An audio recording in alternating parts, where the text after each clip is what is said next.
Isa tayong timplahan. At least, testing natin kung tamang timpla. Sarap. Welcome back to my YouTube channel. Yan po, Mas Katiboy. For today's video, yan po, magluluto naman tayo ngayon kasi nandito tayo sa wala akong biyahe ng coding ko ngayon. So, masama yung pakaramdam mo ng ating panahon dahil may bagyo. So, for this video, magluluto tayo ng munggo. Tara, let's go.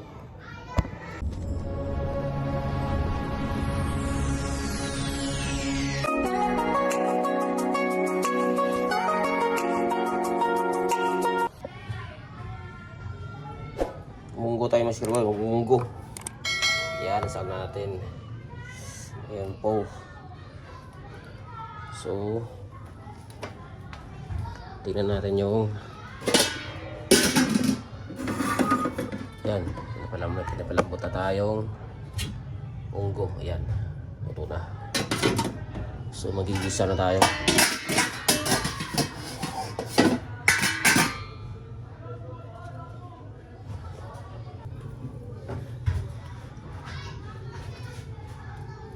Siyempre, bawang ulan natin, uyas.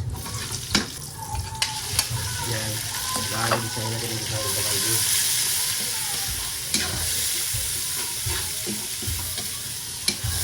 Yung takas ng karne, ayaw ko sa takas ng munggo.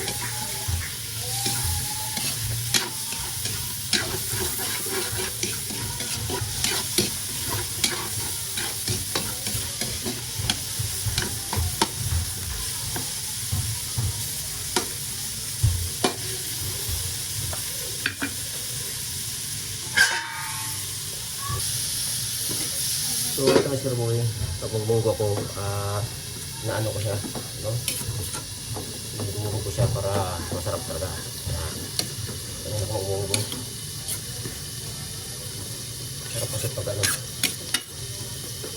dinuduro ko siya, pinipisa ko siya ba?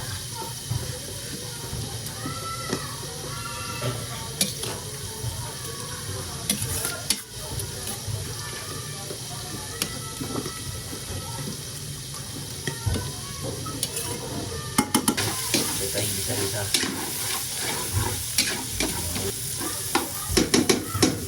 Isa na yung karne natin. Pwede natin lagay ito.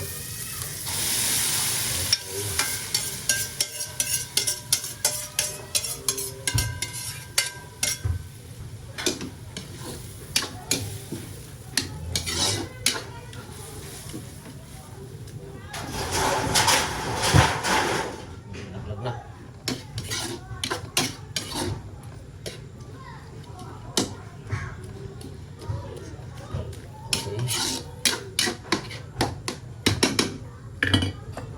Dagdagan natin ng tubig, Mas Katiboy ito. Okay. Marami. Marami yan. Hanggang sa masyadong marami. Tubig. Okay. Siyempre, kalabasa. Kalabasa. Yes.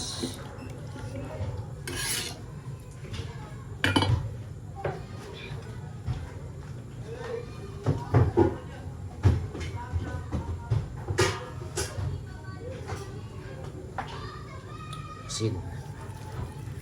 May ano final lang timpla. Lambot na yung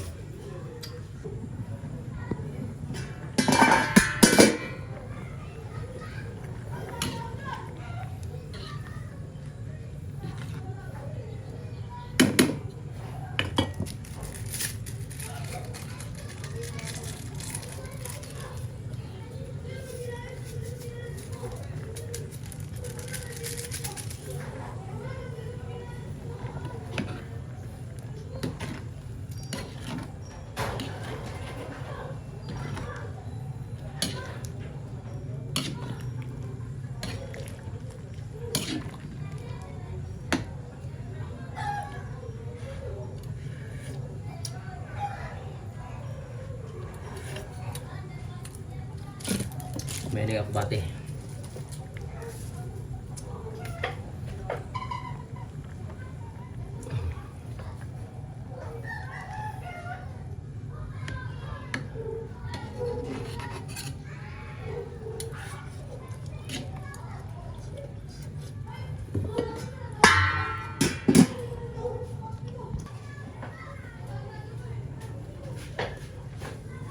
So, last nating lagay, Mr. Boy, is alokbati. Ito lang yung mga gulay natin na gamit na yan. Basta may sahog. Okay, malambot yung kalabasa, no? Yun o, malambot na o. Malambot na. So, ito kahit hapok lang natin itong, ano to, alokbati. Yung timple na is okay na.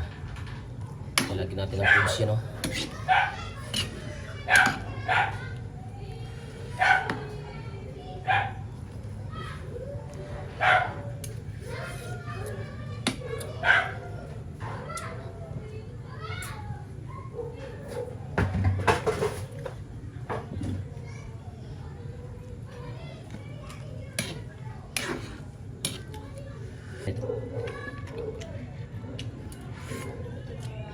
Nah.